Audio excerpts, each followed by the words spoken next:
Hello and welcome to the Living History UK podcast, a podcast for the discerning and knowledge-hungry historians out there.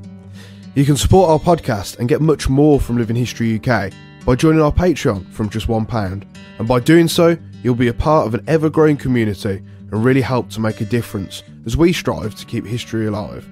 But for now, enjoy this podcast. Hello and welcome to the Living History UK podcast. I am your host, Pete Neal, and I am joined with my ever dutiful colleague, Stephen Davis. Hello, Stephen. Hello, Peter. How the devil are you? Well, I'm good, mate. Harlequins won weekend, so I'm absolutely ecstatic.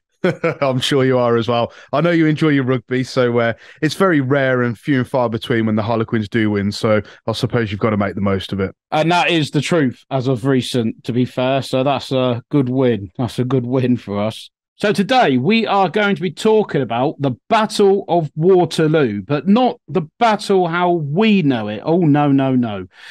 Today we're going to be talking about the living history side of things, because we've sort of realised that through doing these podcasts, we've kind of neglected our sort of life in living history over the past few episodes. So tonight we are talking about Waterloo 200, which was in 2015, and then briefly about the second trip, which was in 2018. So Steve was on the first and the second one, but I was only on the 2018, sorry, not 2008, 2018 I was on. So, Steve, Waterloo 200. So how did it come about? Obviously, we know it came about from what happened 200 years ago, but how did you get involved with it? I was going to answer exactly how Waterloo 200 came about from the original battle, but I kind of hoist by your own petard there in a way. But yes, how did it come about for me specifically? Well, as you mentioned, the sort of anniversary of the 200th anniversary of Waterloo was in 2015. That's 8 years ago now. Feels like a long time ago. But for me, it actually started back in 2013, so 10 years ago. That's when I started thinking about Waterloo 200 and also Napoleonic living history. So before that, I think to give a bit of a backdrop as to where I was sort of at really in terms of living histories, I started in about 2007, late 2007, early 2008, as many people have done in the realms of English Civil War, reenactment as it was for me then. I've talked about it on previous podcasts. It's been a bit of a journey from reenactment to living history, but I got there in the end.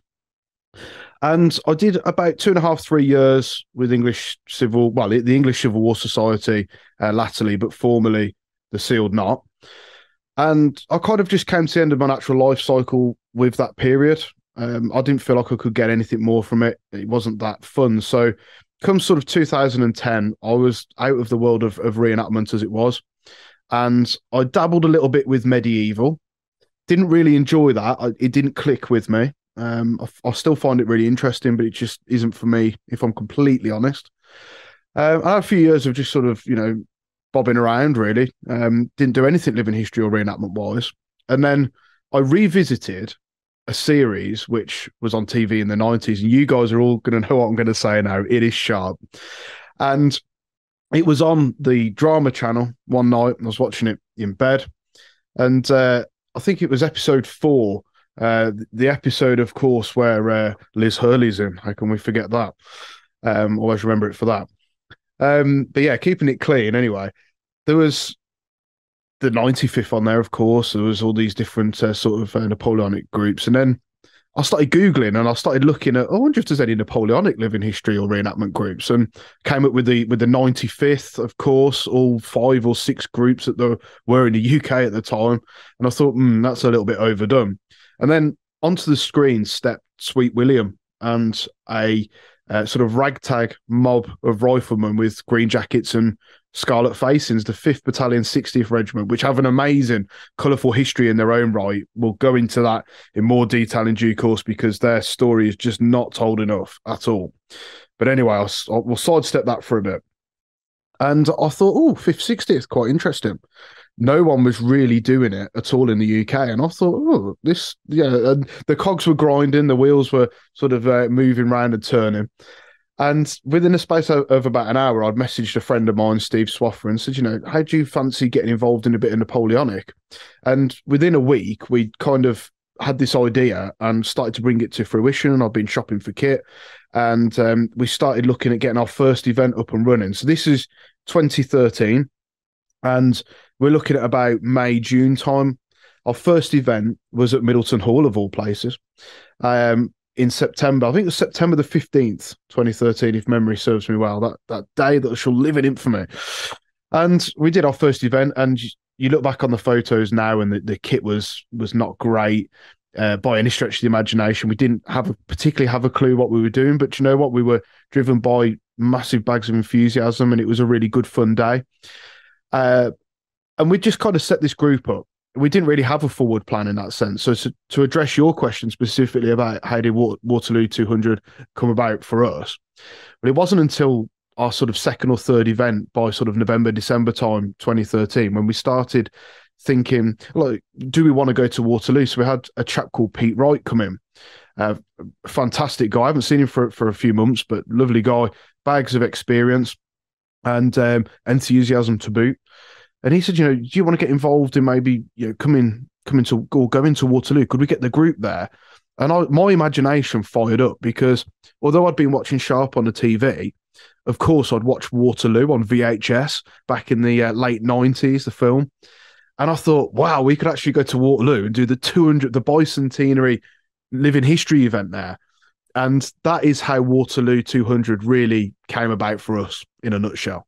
And there it is, the humble beginnings, so to speak. Yeah, I see what you mean, because I was the same when I got into the Napoleonics. It was the Sharp route, and like yourself, Waterloo. Well, for me, I'd already seen Waterloo when I was a kid back in like the mid-90s, but when I was at school, that was how we learnt about Waterloo. It was literally wheel in the television and whack the video in, and then that was like our 3 weeks on Waterloo was the 3 weeks of watching the film Waterloo. But anyway, so Pete Wright's come on board, really great guy, because I ended up meeting him as well when I subsequently joined the 5th, 60th. So now we're on the road to Waterloo. So obviously you've now got to get yourselves into fighting condition, so to speak. So how were you going about that? Was you hammering the manuals? Could you source the manuals, or was you looking to like other groups on the Napoleonic circuit to aid you into getting yourself up to standard for going to Waterloo? Mentioning wheeling the trolley in on the history lessons has just brought some brilliant memories of watching Blackadder through GCSE history, which was great times. Great times. How I walked away with a B in GCSE from that, I don't know. But anyway, yeah, cool. Well, we were rudderless is probably the complete honest way of saying it. We had this enthusiasm to want to be at Waterloo 200. How we were going to do it, we didn't really have a clue. It evolved on a daily basis. We realised after our first couple of events that blank firing guns as they were then, which fired little 9mm caps, weren't particularly the best thing in the world. So we started thinking, actually, let's take this a little bit more seriously. And this is where the road to living history really began for me. I'd obviously done reenactments, the beer and bash element of English Civil War. And then to a degree, we'd started doing that with the 60th in the first couple of events, having an absolute skinful on the night time, camping in modern tents, and then just having a little bit of a sort of drama sort of performance, which kind of was a skirmish in the daytime. But we started getting a little bit more serious and thinking, well, actually, our uniforms could be better, and what kind of drill would we need to do? You mentioned manuals. I had, if you don't know anything like the Napoleonic era, where are you going to go and learn your drill from? There's no way you can really do that unless you're in the know. So we started reaching out to other groups. There's a fantastic group who I'm actually now a member of, so I don't just have to say they're a fantastic group. They are a fantastic group. The Coldstream Guards, they sent a sort of diplomat down to Middleton Hall, should we say, on one event. John Litchfield, a very learned gentleman in the realms of not just English Civil War drill, but also Napoleonic drill. And he lent us some drill manuals. He told us all about the Dundas drill manual, which is the line infantry, the heavy infantry drill manual, which all infantry, including riflemen, had to learn first of all, which is kind of overlooked in like the Sharp series and modern folklore, shall we say. people rewriting history. And we got to grips with that. We understood it. We took it down to the nth degree. We actually made chalk marks on the tarmac at Middleton for an actual length of a proper pace, and we used plumb lines as well for a metronome for the proper beat of marching, which is probably a little bit amusing to look back on, but it's where you learn your bread and butter, and that's what the guys did. That's how they genuinely did it, and that's where you get a pace stick from, for instance. So that was an interesting little quirk that we learned along the way. But then we started progressing and saying, well, where do we get our rifle drill from? Now, I'd seen videos of other groups on the circuit on the internet who will remain nameless, but I'm sure we can probably ascertain who they are, doing what they say is Napoleonic drill in inverted commas. And I am doing the Austin Powers sort of inverted commas with my hands as well, which you can't see because this is a podcast. But yeah, watching that was quite amusing. So we started copying that, and we very quickly learned from other groups who were definitely worth their salt that was just completely wrong, and it was made up modern interpretation. So from these groups, and I'm going to mention this group, the Second 95th, an amazing living history group who really, Dave Gower in particular, Paul Durrant, just to name a couple, Ben Townsend, in the early days did knock what we were doing in the 5th, 60th, but we very quickly turned their heads in the way that, well, in the sense that we were keen to get it right. So they started getting in touch with us and offering us advice because we'd approached them and they were happy to give it, and sending us drill manuals. We started learning the Campbell manual, which is a manual from the early 1810s, so just pre-Waterloo. But then we came across the Rottenberg manual. So Baron Francis de Rottenberg was the second lieutenant colonel, the commanding officer of the 5th Battalion 60th. He was he was a continental soldier. He wasn't British, but he was in command of the battalion. He actually wrote the British Army's genuine first rifle manual. I have to word that very carefully because I almost said light infantry, but of course that's more American sort of Rev War. But yeah, many people will say that Sir John Moore is the father of light infantry and riflemen. I completely disagree with that. Baron Francis de Rottenberg has been written out of history, and his manual, when you look at his manual alongside what John Moore was learning, John Moore's basis was from Rottenberg's manual. So we mimicked Rottenberg's manual, and we started going through all the proper loading drills for black powder rifles as they would have done them, in the actual period, which was really interesting. And how that kind of health and safety of the 19th century comes into play, and it's still applicable today. It makes complete sense. And it was a really steep learning curve. It was really hard. I was thrust into the position, somewhat begrudgingly, of being chairman of the group, and also the officer as well, and sergeant at times. So I had a lot of weight on my shoulders, and trying to get those guys from September 2013 up to speed ready for June 2015 was no mean feat. So that year of 2014 was cram-packed with events, with us pretty much having no weekends to ourselves, going out, learning drill, and getting ourselves up to speed as a real cohesive unit. Because we were completely new, we had no, the common denominator was all the same. We didn't have people who'd been there for 5, 6, 10 years who knew it off the back of the hand. They could be reliable right-hand markers. Myself as a sergeant, Pete Wright as a sergeant major, as we were learning our trade, on a daily basis. And safe to say, it did all come together. We had a drill sort of competency test from I think it was the Major General of the British Army, Mike Haynes. He came to an event at Donington Laheath, and he got us to do a series of sort of field tests and drill maneuvers and firing maneuvers, and going through what happens if someone's wounded or whatever, or injured or whatnot. If the proverbial does hit the fan.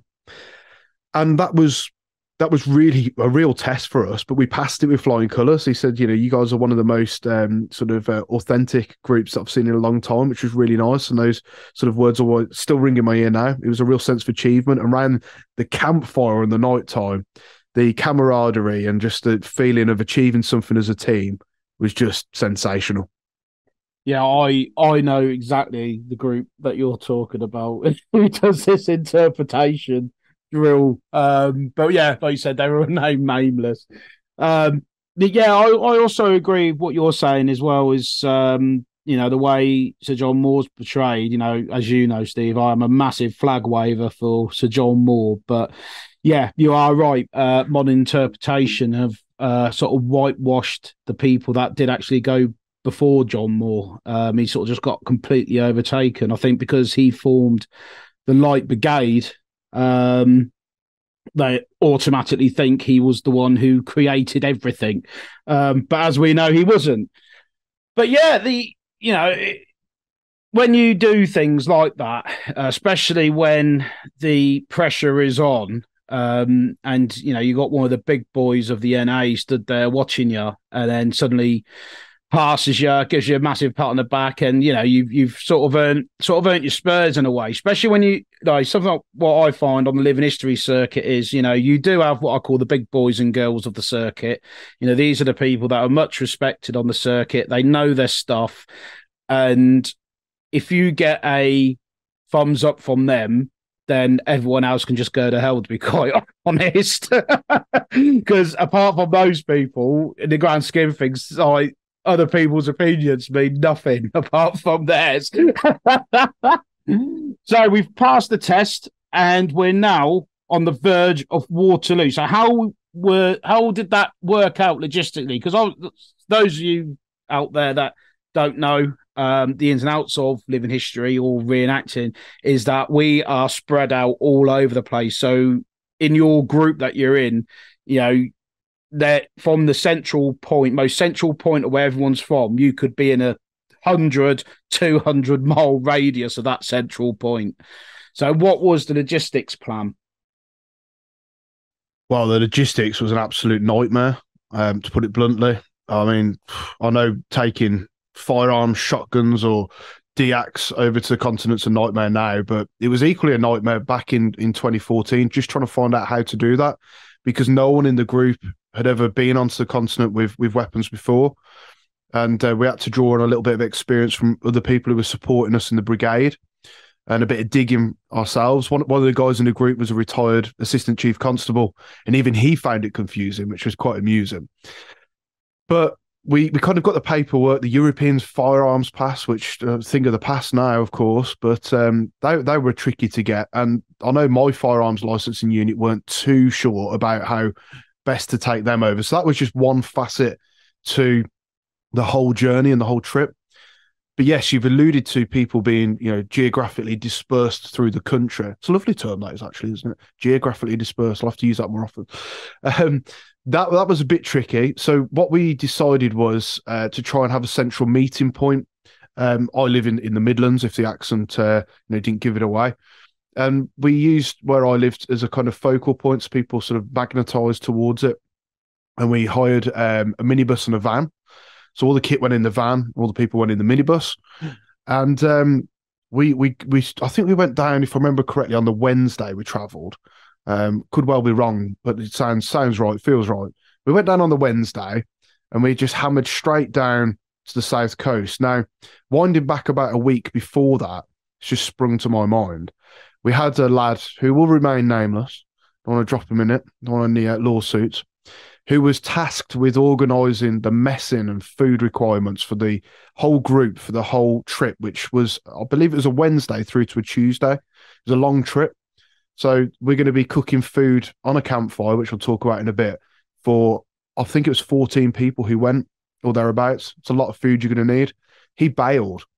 And I ended up picking the baton of organising the food for the guys, which was no Michelin star menu or anything on Pete Neal. If anyone watches Pete's TikTok, I'm sure quite a few of you guys do. Let's get to the kitchen. Well, he would have put me to shame. I wish you were on that trip, Pete, because the food quality would have been better. But we were having meatballs out of a tin with pasta poured up. It was very basic, highly inauthentic, of course, for Napoleonic. But it was one of those just real curveballs that sometimes, more often than not, are thrown at you before you go on an event. But we got it sorted. I had this huge wooden trunk that was about 4.5 feet long, completely packed out with tin food and the sort of baguettes that are part baked that you put in the oven. We ended up wrapping them in foil and putting them on the fire. It was just crazy. So that was just another curveball that was thrown. It was a real pain. But then there's all the kit people were ringing up, a week before. oh, I can't find where my regimental cap is, or I can't find this, or my boots fell apart. You got people who'd paid to come on the trip but hadn't purchased all the kit, and it was a real nightmare. But do you know what? It was 100% worth it. And when we did get on the Channel Tunnel and we got through sort of customs, I did breathe a bit of a sigh of relief, and I thought, we're actually going to do this. This is mad.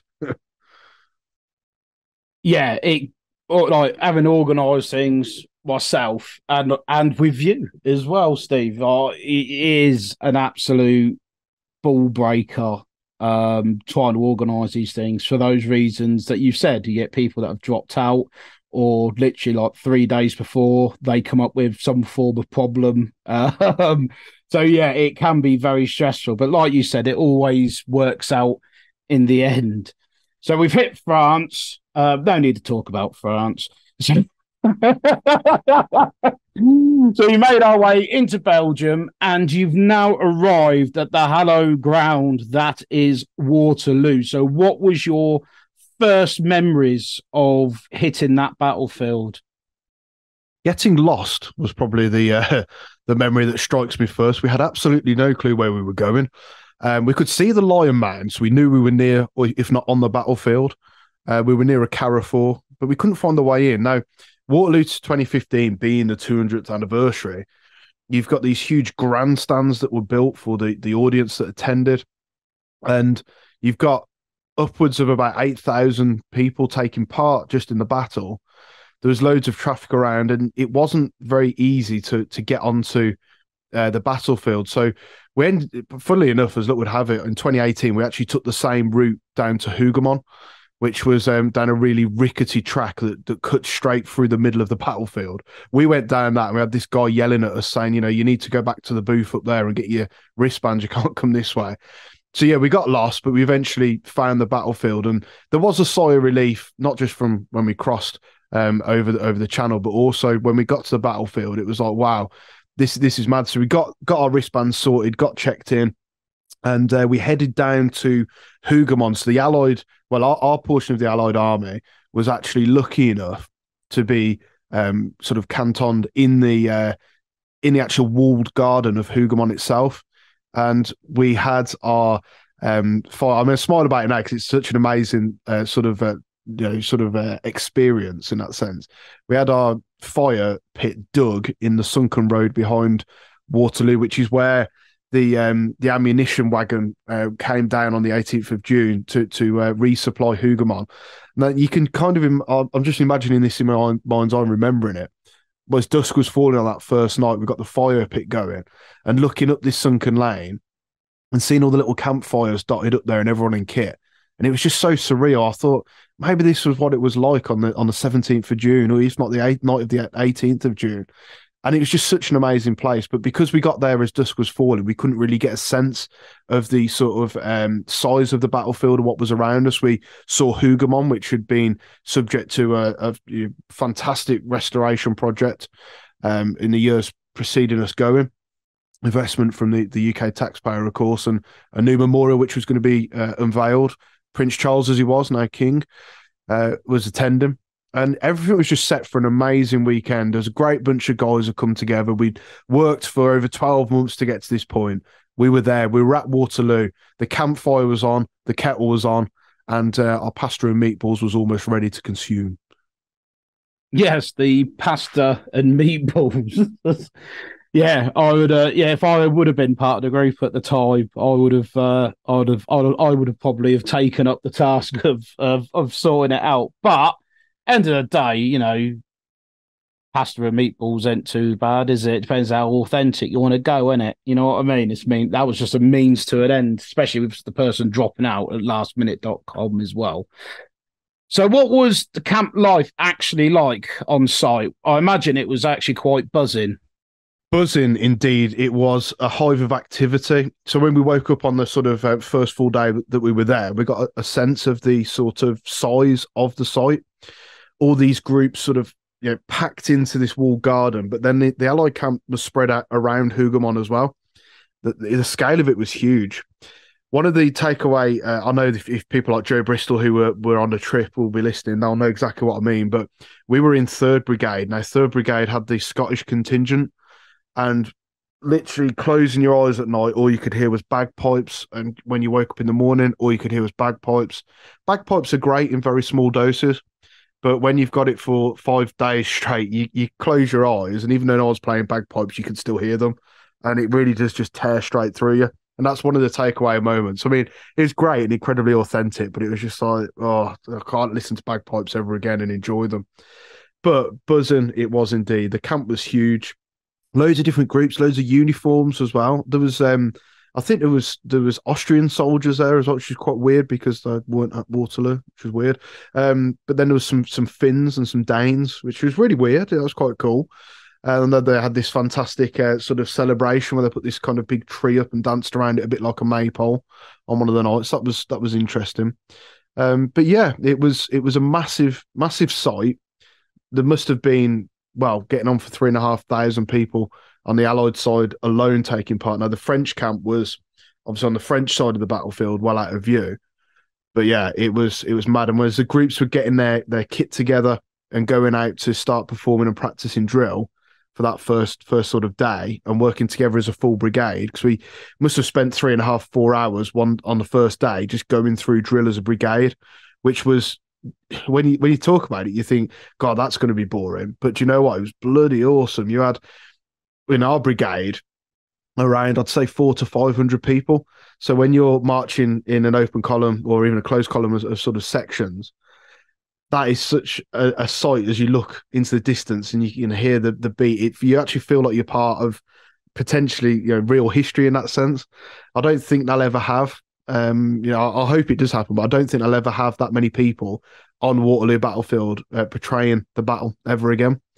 It was just, the numbers were insane. It really, really was. And when we actually formed square, that was a genuine square. We weren't 4 deep, but we were 2 deep. And we had, probably about, I'd say 80 people on each side of the square. And you get the real sense for the size of it, colours in the middle, the commander mounted on a horse in the middle as well, all the drums in there. And it was just like, you look around and we were all looking at each other in the group and we were just kind of like nodding and smirking going, yeah, this is pretty cool, isn't it? Yeah, when you get to operate on that scale, it is quite something. And from a living history perspective, it does put it into your own perspective, because in the UK, from like doing a pony like myself, and you'll agree with this as well, Steve, things when you go to an event in the UK, when you're drilling or fighting or anything, doing anything, the Allied force or the British forces are an understrength battalion at best. So when you actually get over there, and like you said, your brigade was 400 odd strong. So that's almost coming up to the numbers of one battalion at that time. But, it does help you start to put it into that perspective. What they do out in America, you can only dream of. The amount of videos I've seen of like Gettysburg and things like where you've actually got like proper full battalions doing their drill now. That's something I'd love to do, is to do something like Gettysburg or something like that, just to get that idea in my head what it was actually like to stand in a column of 1,000, column, talking nonsense, in line with 1,000 other blokes. And trying to operate, because everything that we did was all on a very small scale, because that's just how it was. But, trying to operate as like 1,000-man line to try and move it over to the right, move it over to the left, or, go from column into line. Oh, that'd be amazing to do something like that. But yeah, that does give it a really good perspective. So after the rigorous hours of the rehearsals with the brigade, it was time for the first day of the battle, because this event, it goes across a couple of days. It's not all just in one day like the battle was originally. They do stretch it out a little bit. But first day of battle. So what are your recollections of the first day? I remember us forming up, and there was a lot of anticipation. It was really exciting as well. because it's worth mentioning that, although we were camped obviously at Hougoumont, but we had to go over to past La Haye Sainte. So for those who aren't sure of the battlefield, Hougoumont on the Allied position is on the far right. It's a chateau building, a farmhouse, if you will, and then about 3/4 of a mile along the Allied line in the centre, which is nearby where Wellington was. You've got La Haye Sainte, which is another sort of farmhouse, but the actual battle reenactment was just across the road from where La Haye Sainte was. So this was where d'Erlon's Corps, the French infantry, came up the slope and clashed with the British infantry, and then subsequently the Allied cavalry went straight through into d'Erlon's Corps, and then the French cavalry attacked the British squares up that sort of gap between I think it's Papillotte or Plancenoit, one of the two, and La Haye Sainte. So the whole battlefield is less than 3 square miles, so it's a tiny battlefield. Now, a couple of things that spring to mind when we were marching from Hougoumont to La Haye Sainte, how awesome it was to be marching on the battlefield in kit. That was pretty cool. We were all in high spirits singing, and I remember us going along the sunken lane at the top of the battlefield, sort of past the Lions Band. And I remember the public who'd come to watch the battle were clapping us and cheering us, and that was like a really surreal moment.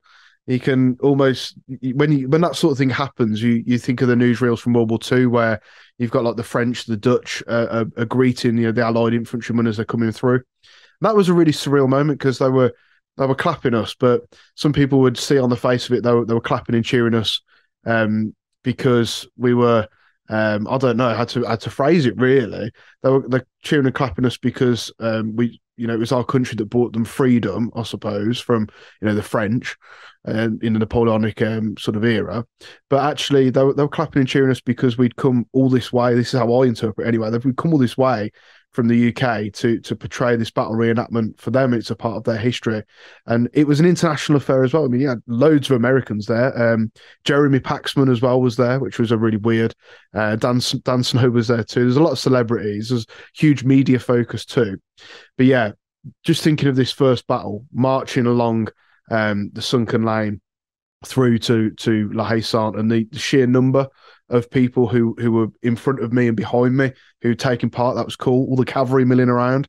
That was wicked. Remember the sort of roadways that they put down with these really strange sort of almost like plastic matting that was, when you're wearing hobnails, was so dangerous. I know a couple of horses were actually killed.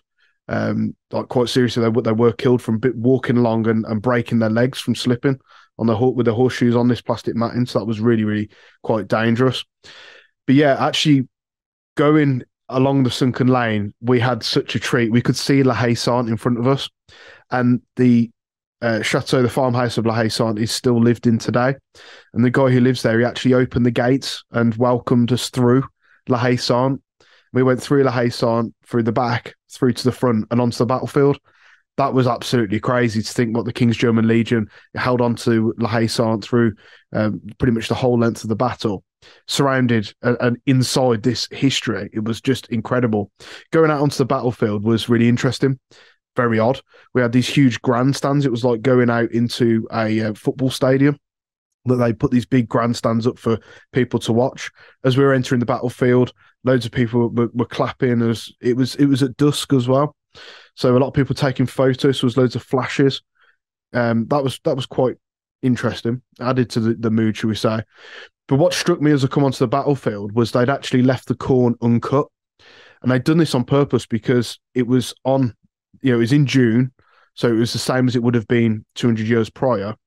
And that's how the corn was during the battle. It was sort of waist high.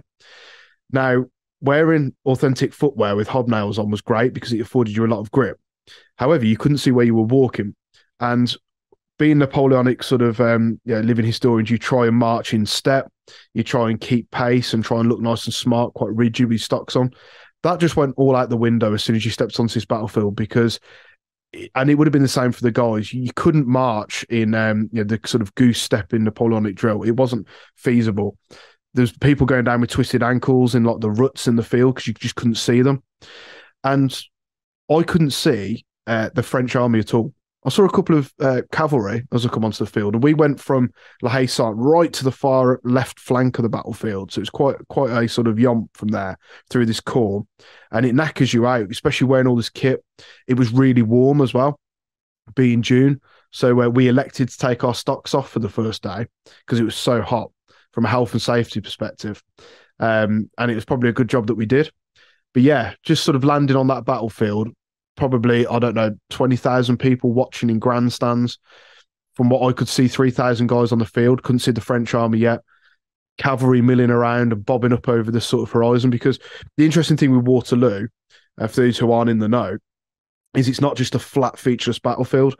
Wellington specifically chose this ridge line because he put his army on the ridge, mainly behind the ridge. It sort of drops down very gently into a bit of a valley and then rises slightly towards the French position.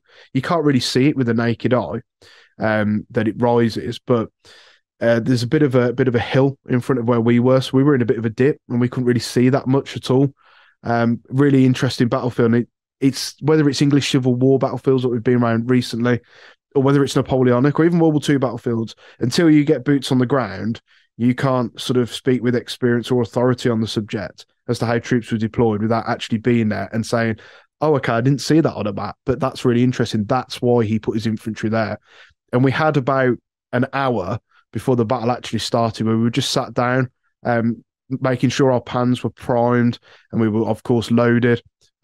Taking on water because it was really hot, bit of food, bit of chorizo and cheese we had, bit of bread, very authentic, and just having a bit of a laugh really, which I suppose is not too dissimilar to what the guys would have done back in 1815. I've experienced that a few times with doing some sort of event, and you've got the public clapping you, and I've like yourself, you've come to your conclusion, but the conclusion I came to when that sort of thing happens is I always feel is that they're applauding the people that you're representing, because they can't physically thank them themselves, sort of thing. So I think you're kind of almost a gateway to those people. I think that's how I always sort of think of it. So when the crowds are clapping and all that sort of thing, they're thanking the blokes that we're portraying, really. And in our own way, we do that because that's doing what we do is thanking them for what they did before us. But that's quite a surreal moment as well, because like you mentioned, Steve, the La Haye Sainte is a private residence now. So to try and get in there, you ain't got no hope anymore. So even for that brief moment of sort of walking through the door and out the door, that's quite a special moment.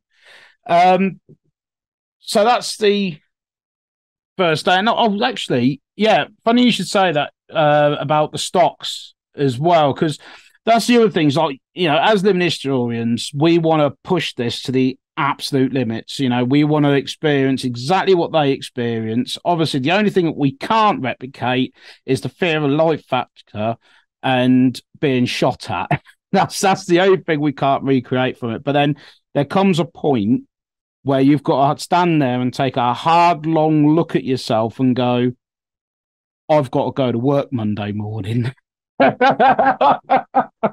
I can't afford to be ill for like a week or whatever. So that's something for the our listeners to bear in mind who haven't done anything on the living history circuit or anything like that. So there is moments where we do have to take a rain check. As hardcore as we want to be, we sometimes just got to take that step back and go, nah, this is stupid. But so that's the first day of the battle. What happened on day two? Well, just to touch briefly on the battle of day one, there isn't really much to say about it. I can't particularly remember much about the battle because it wasn't that great. If I'm honest, we fought in line a lot of the time and we were just basically firing our rifles at nothing. We didn't really see the enemy. We saw a lot of cavalry. We formed orb and square a couple of times, but not really much happened. And I think one of the in as a sort of experimental archaeologists as we are, it kind of opened up a little bit of a talking point in the group after the first sort of day, where one of the guys, I think it was Pete Wright, posed the point and said, what can you each remember from today's battle? Obviously, no one's been killed. We had a couple of people. In fact, one person was killed. In fact, on the first day, a guy had a heart attack, and on the second day, a guy was thrown from his horse, and his cuirass wasn't done up, and it snapped his neck. So people did actually die at Waterloo 200. So yeah, just to sort of re-establish that point, but. Although no one died through sort of gunfire or sort of cannon fire or anything like that, is what I'm trying to say. That aside, there wasn't really much we could remember as a group. We certainly could remember what maneuvers we did. It was just a case of like people were reacting to orders that were being given. And I think the takeaway point from that was when, say, a veteran, I mean, sometimes it will be right, but more often than not, I'll have a little bit of suspicion if a veteran can remember every single thing that happened minute by minute in a single action, because you can understand why a lot of it is a blur. You will only remember key things. I thought that was a really interesting little point in the terms of experimental archaeology, as we call it. That was good. But yeah, the first day sort of went by. We left the battlefield. Nothing really notable happened. And we marched back to the camp. We were singing sort of sea shanties and marching songs along the way back through the sort of, sort of dusk environment. That was good. People were clapping us and sort of throwing things at us and so forth. Good things though, flowers and so forth, which is quite nice. And people were being handed bottles of alcohol, which was quite good. And we got back to camp. As I say, we had a little bit of a debrief as we do, make sure there's no injuries and ammunition like black powder taken back in, things like that. And settled down to another culinary delight. I don't know what the meal was, but I know. Talking of food, actually, it's quite funny. We all had this meal plan with 3 square meals a day. And one of the guys, Mike Barley, is an absolute legend, I have to add, a real character. He was having those 3 square meals a day, but also disappearing at times. And by the end of the first day, we realised he was actually going to the food vendors and getting beef burgers and cheeseburgers and waffles and everything as well as the food he was actually getting. How on earth he did that, I don't know. But yeah, a little doff of the cap to Mike, nice little memory. Of him. But yeah, the first day kind of goes by, not particularly much notable happened. Went to bed, we're all knackered. And then on to the second day. So the second day, they said they were going to jig the battle around a bit in terms of what was going to happen, which was good. It was encouraging. And we weren't really expecting, we thought it was going to be a rerun of the first day, but how wrong were we? We got onto that field and the brigade commander comes over on his horse. And he's followed by the guy, Alan Larson, who was playing Wellington. Fine Wellington indeed. Good beans. And they gave us the order as the 60th to actually advance in front of the whole Allied army and go into skirmish order, which was pretty mad, to say the least. So we went out into skirmish order. We were probably about 100 metres, 150 metres in front of the Allied line, if not a little bit more. Doesn't sound that far. But with the topography of the field, we were over a little rise and on the forward slope. And we could see the whole French army. And by God, it stretched into the distance. You could see almost every cannon through the corn. There must have been at least 300 cavalry milling around, cuirassiers, lancers as well, light cavalry. We had cavalry that were behind us. We didn't know if they were on our side or their side, which was just so authentic because that's what happened at the Battle of Waterloo. There was Dutch who were on the Allied side, and British soldiers didn't know whose side they were on because they pretty much wear the same uniform. So that was quite amusing. When we formed Orb, this Dutch light hussar or whatever he was come over to us, and he said, "Oh, no, we're on your side," which was quite funny. So we were like, "Are you or aren't you? Is this a ruse?" It was quite funny. So that stuck in my mind. We had the French cavalry come and advance towards us, so we formed Orb a couple of times before the battle even started. And then when the battle did start, wow, the fog of war across the battlefield was just insane. You could really get a sense of just how the battlefield is just covered in this smog. And within about 10 minutes of the cannons going off and the initial exchange of gunfire, it was just this thick blanket of smoke. And I could only see probably about 40 yards in front of me, if I'm being realistic. It was just incredible. It really, really was. And they had this mock-up of Hougoumont, on the battlefield that they made out of scaffolding and sort of like plywood and painted it up. Looked really good. That's where the Coldstream and Second 95th were. And that was just being knocked to bits by French sort of sappers with their axes, which is really cool to see. And it was just such an amazing battle. There's so many. I could probably go talk about it for a couple of hours. There's so many things that I can remember, which is a complete sort of juxtaposition to day one and what we were talking about only a couple of minutes ago. It was just it was a piece of action after another. And the single takeaway moment from the whole event was this. We were firing in skirmish order on this forward slope, firing into the smoke. We could see, figures bobbing around. We could hear drums, the kettle drums being played, that sort of rubber dub dub sound. And we heard a load of guys like cheering and shouting. So we couldn't really figure out what it was. And then they started getting a bit closer, and you could hear these drums getting louder. And we worked out it was Vive l'Empereur. Obviously, the famous battle cry of the French.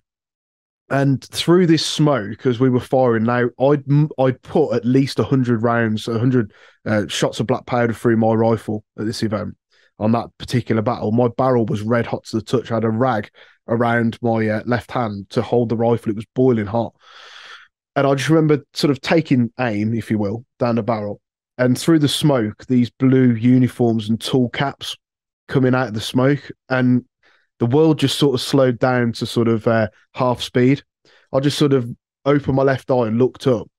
And I just thought, blooming hell, that's the Imperial Guard. And like we all looked at each other and we were like, what do we do? And the order was given for us to fire and retire. So we were firing and retiring. And we were like, wow, this is just incredible. If you did a 360 of that moment, which is forever encapsulated in my mind, you couldn't have got more authentic without people actually being shot. It was just completely surreal. And we were battling it out with the Imperial Guard. We went in hand to hand with them. And this is the point where the famous Colborne's wheel was reenacted by Rob Ewell. And I think it was 1st Brigade as they were. And they wheeled in on the our right flank. And that was kind of, the beginning of the end of the battle, just like the original Battle of Waterloo. It's just so amazing to be a part of it. It was just completely awe-inspiring and breathtaking. Yeah, that's definitely an awesome experience. I just wish that I'd been part of the 60th sooner. But yeah, so the battle's done, and you're on your way back to England. So was there any escapades on the way back to England, or was it just a straight run back? Unsurprisingly, it was just a straight run back for two reasons. Firstly, we were just absolutely knackered. It was a really physically demanding event. A few guys went down with heat exhaustion and they were just absolutely shattered. But secondly, because a certain Mr. Peter Neal wasn't actually in the group at that point in 2015, he was on the cusp of joining, which I suppose is a very nice segue for you to talk about perhaps 2018's Waterloo. Now, I think I'm turning the tables here, and the interviewer has become the interviewee, Pete. So you can tell us about how your journey of 2018 to Waterloo came about. Dun, dun, dun, dun, dun. Yeah, so as Steve rightly points out, I was kind of on the cusp of joining. So I came into the 60th, I think about maybe possibly about 3 months after Waterloo had happened. And again, that was just purely by accident. It all started off with me wanting to get a Baker rifle. Not a live fire one, I hasten to add at that point. It was just a replica one to go on my wall. But one thing led to another. Then I found myself at a trading event. And that was it. Then so from the back end of 2015, I became a member of the 5th 60th. So it came up to 2018. So it'd been a few years since the lads who had done Waterloo 200, those guys had either left or, you got that little core that was still going. and it was decided, do we go back? And they said, oh, it's going to be a decent-ish one, but I think the better one was going to be the year after. But we decided that we just wanted to go because we just wanted to go to Waterloo because there was a few lads who hadn't been to Waterloo. I'd visited a couple of times before then. Nothing to do with living history. That's just me on my own sort of thing. But and I was like, yeah, definitely, I'd be up for going to Waterloo. That'd be pretty cool. And all the Festa lads were all singing on the same hymn sheet, and that was it. We were off to Waterloo 2018.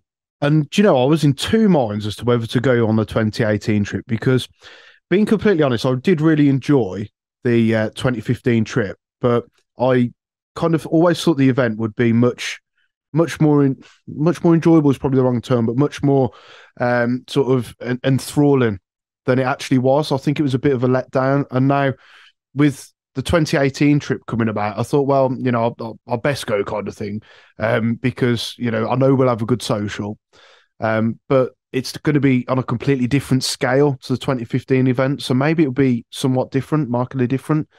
And it was, thankfully. I actually enjoyed the 2018 event more than 2015. I found we were much more involved with the living history, and comparing and contrasting the two, although 2015 will probably never be matched with numbers, the enjoyment factor wasn't really there. But for 2018, we had much more fun.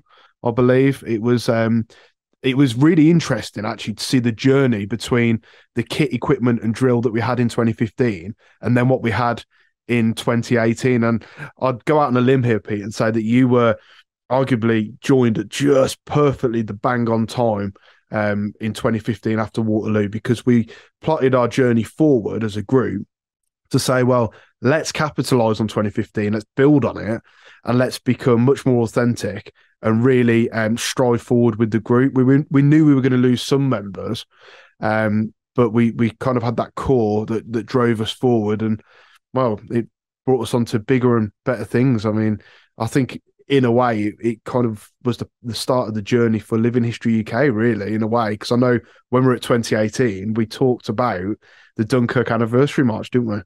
Yeah, we did. Yeah, I remember that. I was literally not long after we'd got back from Waterloo. We had that conversation on your sofa. So I popped round your house one night, and we were sat on the sofa talking about it, and then suddenly the Ox and Bucks Living History Society happened somehow. I did. I was actually going to say that in my sort of next piece, but I can't now because you already said it, Stephen. But yeah, I did join just at the right time, because as I came in, everything was improving kit wise and things like that. So so that was arguably the best time for me, and a lot cheaper for me as well. So I didn't have to go and buy like a complete new wardrobe of kit. Luckily, I just had to buy it all one time purchase. But yeah, I really enjoyed Waterloo 18 because again we camped in Hougoumont, which was pretty cool, and the battle was all right as well. You know what I'm like when it comes to like battles and all that. I'm not really like I'm never into them really. I think that's more like from like the World War II scene and all that. I'm not really into them, but when it comes to like the Black Powder stuff, I'm more inclined to enjoy it. Just because you don't, with Black Powder and that, there's no need to run around like an idiot. And it's not a black fest either. Everything's, it is being done in a sequence and things like that. But there's quite a lot of good memories from 2018. Fighting through the woods, skirmishing through the woods, that was good. Because by that point, I remember on the other, this copse of, well, it's not, it's more actually a small wood, actually, not a copse. Just on the other side of it from Hougoumont. And the idea is that the French were basically going to flush us out of the woods. So we're right on the tree line, and we're all sat there. We're primed, ready to go. And I'm walking along with Bristol, so I was the bugler.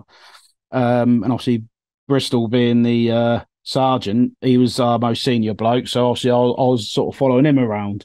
And then the French sort of come over this rise. They started coming closer, and I'm like, they're starting to gain ground now. We need to start firing. And I was like the brigade we got put under. It was run by a bloke dressed as a Prussian, oddly.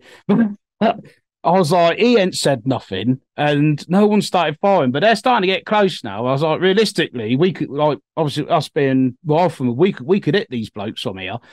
And I said to Bristol, I said, right, we need to start firing now.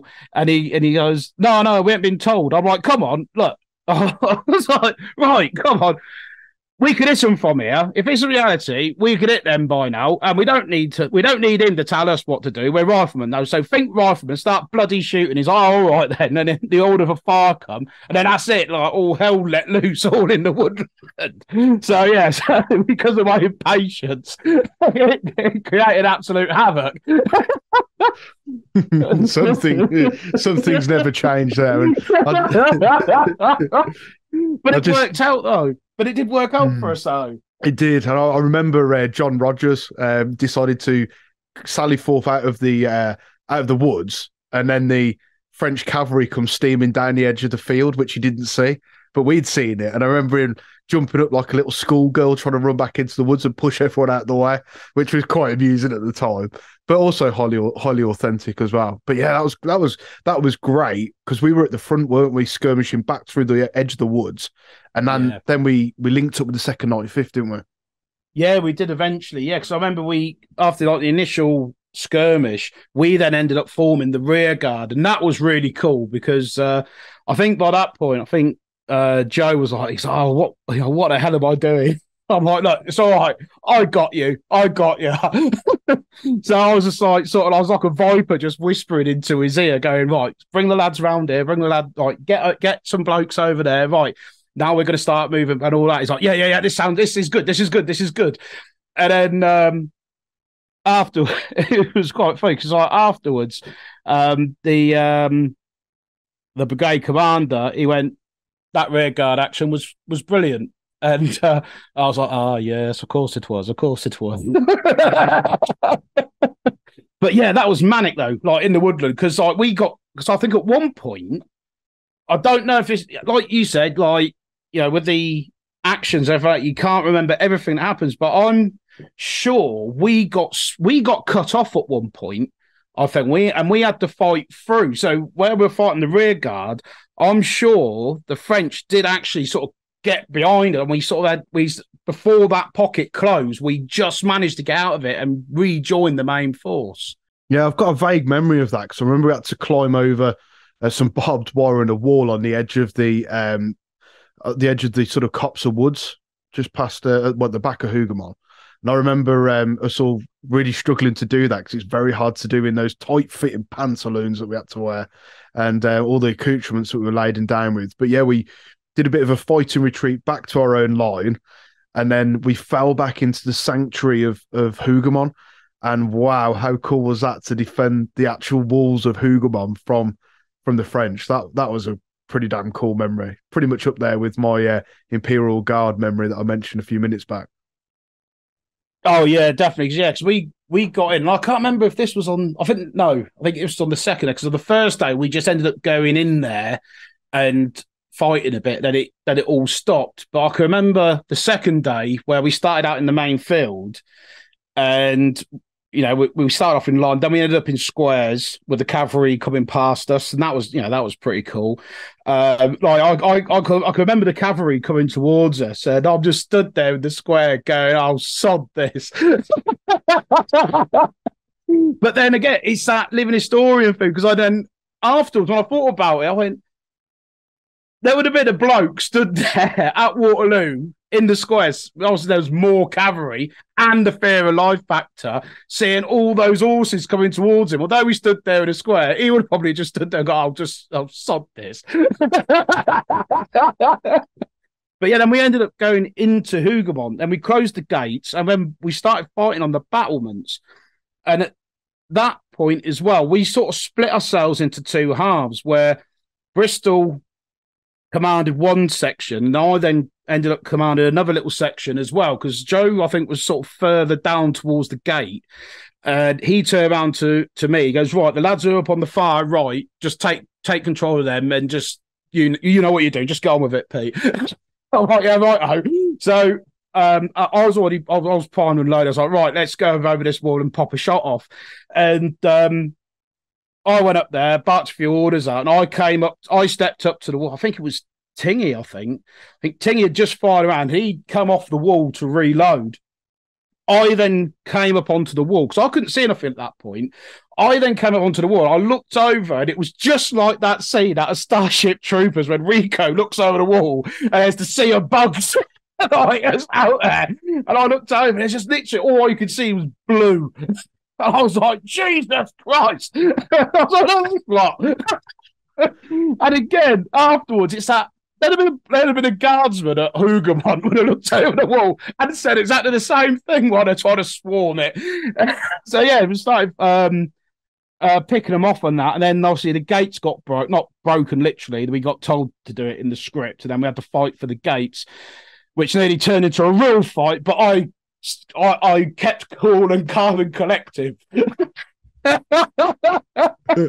Yeah, and seeing that sort of wall of blue, it almost makes me think, are they French? By God, they are. Form square, which I think we were saying at the time. We were. Oh yeah, I think the shark croaks were being bound about like mad, I think, at one point or another. But yeah, that fighting for the gate. There's a photograph of us doing that as well, just as we're pushing the gate shut. Because I can remember going up to the gate and we had to close. And the thing is, the French have got this thing about getting into Hougoumont. I think it's because they never took it in real life, I think. We're trying to close the gate. We're like, the bloody gate won't close. And we got one side, the right-hand side, closed. And the lads were holding it up. And I was like, what's bloody going on here? And I saw there was this bloke dressed as, he was a Guards Pioneer, dressed as one of them. And he had his foot wedged under the door. So I gave my musket to someone. I can't remember who it was. I gave my baker to somebody, but it's that heat at the moment. I was like, right, take this. I took my regiment. I lost my regimental cap. I don't know where that had gone. That had flown off at some point while trying to close the gate. So I stormed this. Obviously, it's the height of summer, and I'm red like a beetroot because we just like been fight up on the walls and all that. I walk out of the gate, push this French bloke out the way. Then this bloke who had his foot wedged underneath the gate. I was like, right, move. And he's like stood there looking at me, and he gives me this like smile, and I was like, your mates ain't getting in here, son. And I just grabbed hold of him. I bloody moved, just grabbed him and just launched him out the way and come back into the then got back into the confines of the gate, and we got the gate shut and it went down. And so, yeah, I'm convinced if the Victoria Cross had been around back in the Napoleonic era, I would have won the Victoria Cross. I was shouting at a Frenchman. Doing your bit for international relations as ever, hey? But it is also worth mentioning, in comparison with 2015, is the 2018 visit. We did it authentically in terms of our sleeping arrangements. So we had blanket camp set up. We were sleeping just on straw that just happened to be at the event, and we put a few blankets down. It was boiling hot anyway, but it was a great display because we were really close. We were inside the walled garden again, but right next to the sort of chateau of Hougoumont itself.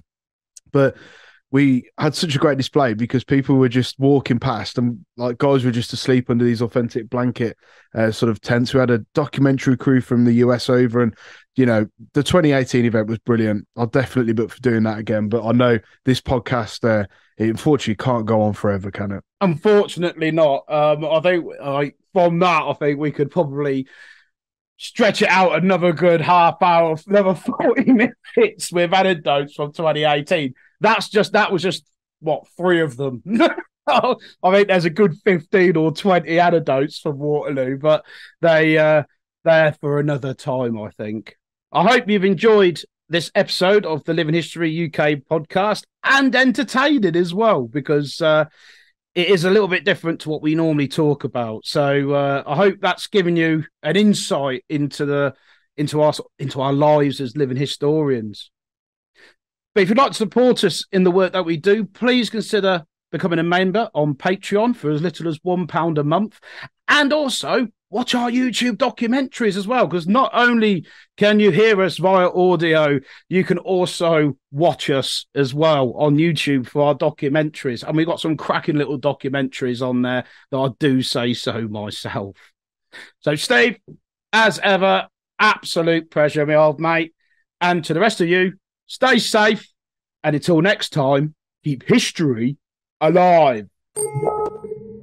If you've enjoyed this podcast and want to support it, then why not send us a PayPal donation? All donations help us pay to host the podcast and for us to create new content for your enjoyment. Furthermore, if you would like to submit a question or even a subject matter for the podcast, join Patreon and send us a message. We'd love to hear from you. The links are in our bio. Until next time, keep history alive.